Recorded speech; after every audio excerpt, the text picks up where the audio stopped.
So we all know that Kevin Durant suffered an Achilles injury during the NBA playoffs this year. It's old news. And we've heard all kinds of predictions of what he could be and will be.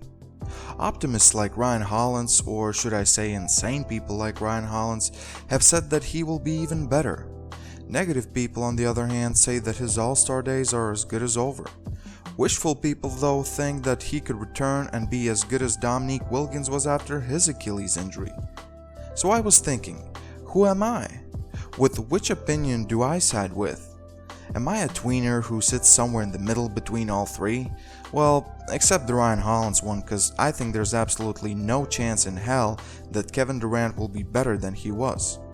Instead of guessing around, I just thought I'd do a bit of a research and figure out myself, how good will Kevin Durant be? Hey guys, Purple Prince here. This will be a long one, but I think you'll find this video interesting and I hope you'll like it, so stick around and enjoy. So for starters, we have to know the total count of Achilles injuries that have happened. How common it really is. We won't get into much details, but I found an interesting article on a website where the author counted all the injuries that happened in the past NBA season. I'll drop a link of that down below so you can check it for yourself, but in short, Achilles injuries are not as common as you would think. Last year there were 12 Achilles injuries, but as rare as they are, them Achilles injuries, oh, they're devastating. To dig a bit more, I found an article from 2013 on Sage Journals, which I'll also link down below, where they collected the data of 18 NBA players who have suffered a ruptured Achilles tendon from 1988 to 2011, and what was their performance like after the injury, if there even was one. If you can believe the data in the article, 7 of 18 players never came back to the game, 11 players returned and played 1 season, and 8 of those players played more than 2 seasons. So roughly more than a half of the players pretty much said goodbye to their career right away. That's alarming. And not only that, the players were never the same. Their PER dropped, their playing time dropped, performance dropped. That's not good news at all. Obviously, you can look back at that article and say, well, it was a while ago, the medicine has evolved, it's all better now, and sure, that's true. But evolved in what way? In a way that you can recover faster after the injury, or everything can be repaired so good that you'll be the same player you were before the injury? Unfortunately, in this case, I think it's the former. You can recover faster now and the procedures are probably quicker and more effective, but that doesn't necessarily mean that it will bring better results. But enough with all the medicine data, let's take a look at some notable players from the last, let's say 15 years and how they did after coming back. You know me guys, I like NBA history, so when I say I'll take a look at the last 15 years, I really meant more like I'm gonna look at the last 50 years.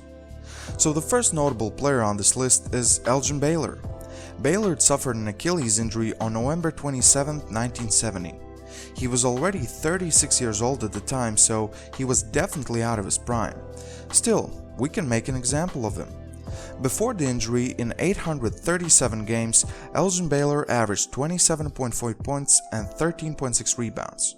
Yes, he already wasn't the 30+ point scorer he was in his prime, but in the season before Achilles injury, Baylor still averaged 24 points and 10.4 rebounds per game, while playing 41 minutes on average. Before the Achilles injury, Baylor had some nagging knee problems, which I'm sure did contribute to him injuring his Achilles as well. But nonetheless, after the injury, Baylor played only 9 more games for his NBA career and averaged only 11.8 points and 6.3 rebounds in 26.6 minutes per game. That's quite a drop-off, and it took Baylor almost 11 months before he was ready to play again. Another older player who suffered this type of an injury was Patrick Ewing. He was also 36 at the time on June 1st, 1999 when he suffered his Achilles injury. Before, he had played in 977 games and had stats of 23.2 points and 10.3 rebounds.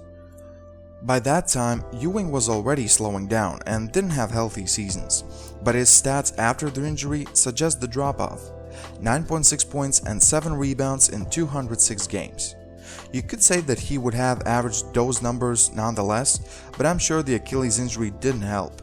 It was a pretty quick recovery for Ewing as he returned just a little more than 6 months after. Maybe the recovery time was too quick. So now we go to the best example in Dominique Wilkins. I think everyone, including me, is hoping that Durant can recover the same or maybe even better than Dominique. So how did he recover? First of all, it took Wilkins about 9 months to recover, and secondly, stat-wise, he was about the same. In 762 games before the injury, Wilkins averaged 26.2 points and 6.9 rebounds. In 312 games after the injury, Wilkins averaged 25.2 points and 6.8 rebounds. So that's really close, and he's the only example that has been the same. Even though a lot of analysts and fellow basketball players have said that while the stats were there, he didn't have the same jumping ability and lift like he did before the injury. Wilkins injured his Achilles at age 32, which could still be considered his prime, similarly to Durant's situation. And now, let's go to some examples that aren't that good. If you remember, there was this player LaFonso Ellis, who was pretty good. He was having a career year, averaging almost 22 points and 7 rebounds during the 1996-97 season for the Nuggets, before suffering this devastating injury at only age 26. He came back and played almost a full season next year, but in 76 games he played less minutes, averaged only 14.3 points and 7.2 rebounds. And then, with each year, he started to play less and less. In the end, by age 32, he was a bench player and never averaged more than those 14.3 points per game. In 6 more seasons after the injury, a once promising career turned into just 357 games, 121 starts, and averages of 9.1 points per game. And his shooting got worse. He started to attempt less three-pointers and hit them at a pretty bad rate. In his worst season, connecting only on 14.3% of them. Just for comparison, in the season before suffering injury, he was attempting 4.7 three-pointers and hitting them at a pretty good rate of 36.7%. Let's skip to the 2000s, and there was this one really good player in Elton Brand. Sometimes we forget how good was Elton Brand really. He was very, very good. In the season before Achilles injury, Elton Brand averaged 20.5 points and 9.3 rebounds. He also blocked 2.2 shots per game, and then, unfortunately, in a 2007 off-season workout, he ruptured his Achilles. He practically missed the whole next season, appeared in only 8 games, and averaged 17.6 points and 8 rebounds. Then, he had shoulder surgery the following season, and just to be shorter, he never was the same. In his best season, he averaged 15 points and 8.3 rebounds, which is still okay, but not for a guy who was on a path to possibly a Hall of Fame career. And just to clarify how it impacted Elton Brand, he himself said, "I didn't have the same explosiveness that I had. I regained and then I re-lost it. I didn't have it. I had to change my game a little bit where I jumped off 2 feet and I was a little bit slower." I also need to include Chauncey Billups here. He was such a man amongst boys during his prime. He suffered an Achilles injury late into his career. He was 35, not having his best season, but still averaged 15 points per game. After the injury, Billups played only 41 more games and averaged 6.1 points per game. A painful example is Kobe.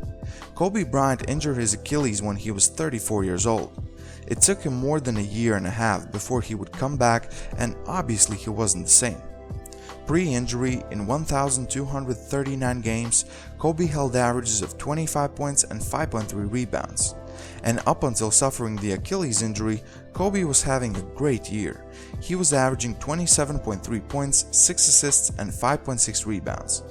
Then, a lengthy rehab, just 6 games in the 2013-14 season before suffering a season-ending knee injury.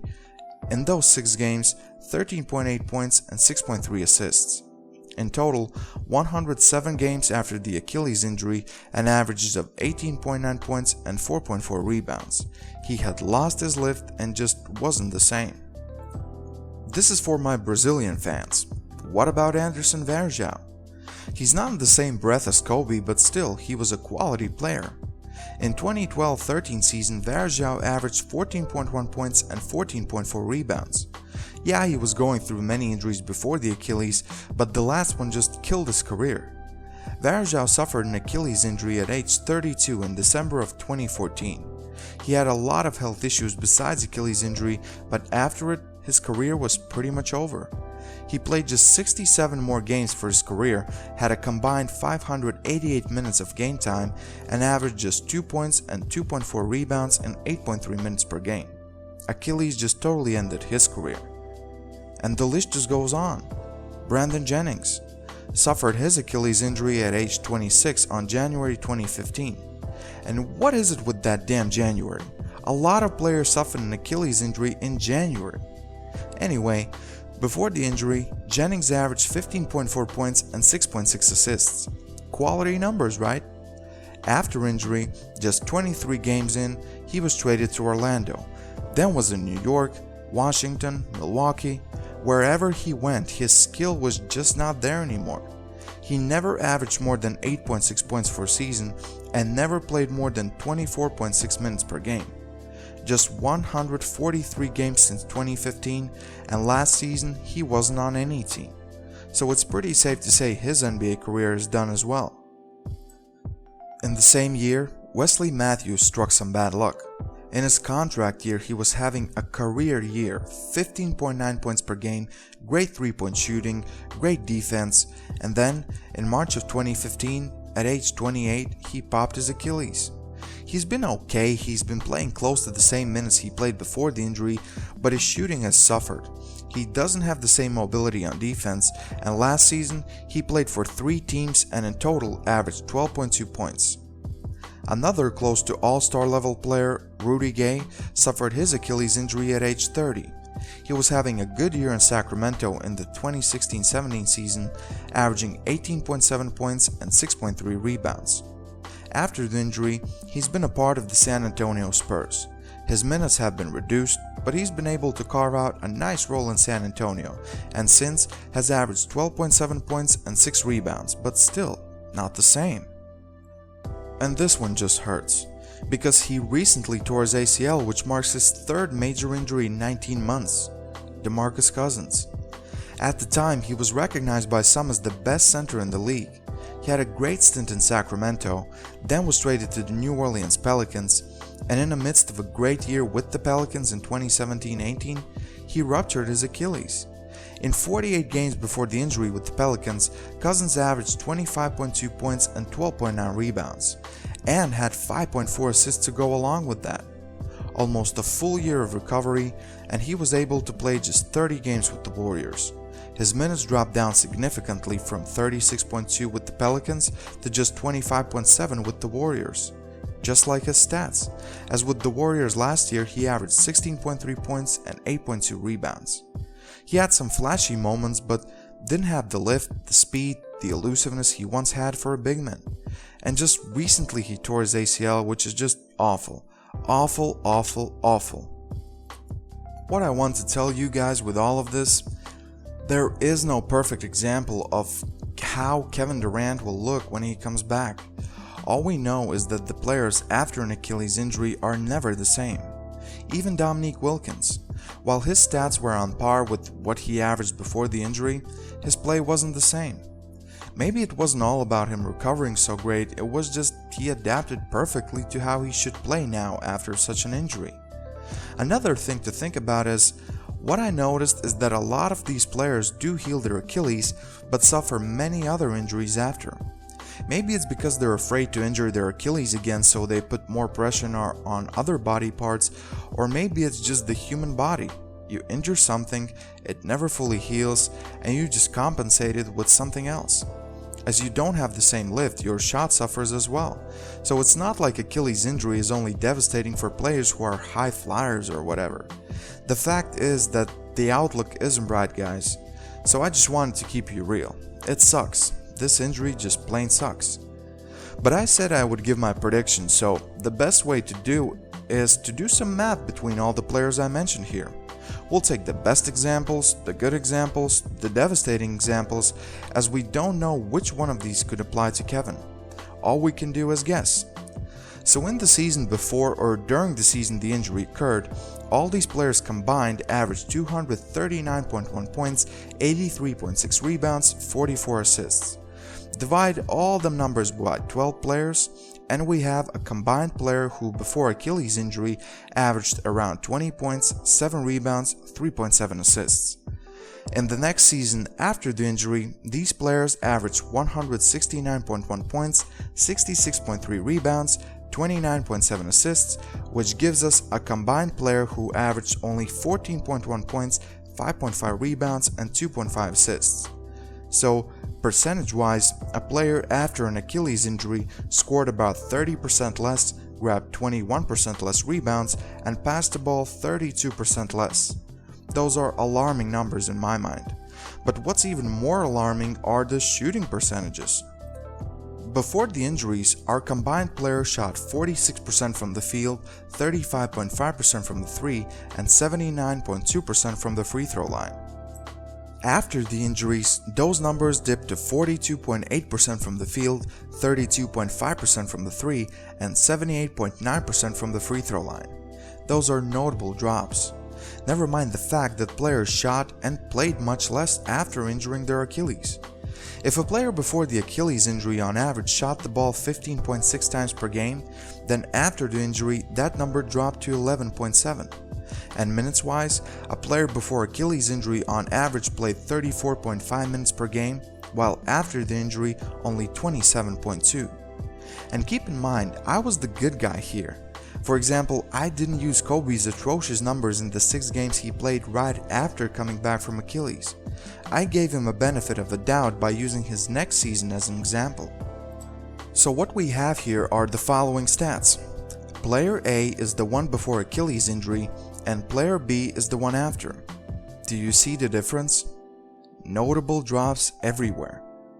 So with all these numbers in mind, let's try to predict Durant's stat line for when he comes back.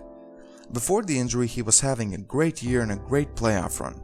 For the regular season, Durant averaged 34.6 minutes, 17.7 field goal attempts, 52.1% field goal, 35.3% three-pointers, 88.5% free throws, 26 points, 6.4 rebounds, and 5.9 assists.